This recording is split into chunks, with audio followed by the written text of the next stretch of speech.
নিজের ইচ্ছায় সে এই পৃথিবীতে আসেনি।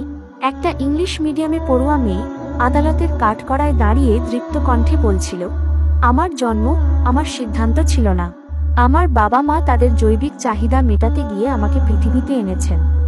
এ যেন নিজের অস্তিত্ব নিয়েই বাবা মাকে আদালতের কাঠগড়ায় দাঁড় করানো। অপর পাশে আসামির কাঠগড়ায় দাঁড়িয়েছিলেন তার কর্মজীবী মা বাবা, নীরব, মাথা নিচু, একবারও মেয়ের মুখের দিকে তাকানোর সাহস করেননি। মেয়ের এমন অভিযোগ শুনে আদালতে উপস্থিত সবার হৃদয় কেঁপে উঠলেও তারা ছিলেন নিঃশব্দ।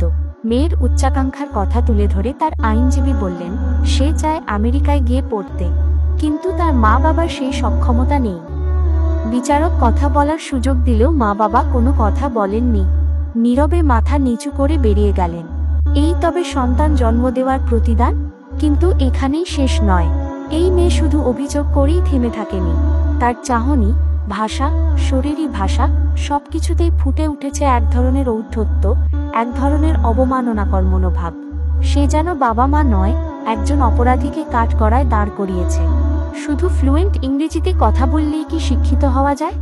এই মেয়ের ব্যবহার, তার বডি ল্যাঙ্গুয়েজ সবকিছু দেখে প্রশ্ন জাগে, এটা কি শিক্ষার ফল, নাকি এক বিকৃত উচ্চবিলাসের বহিঃপ্রকাশ?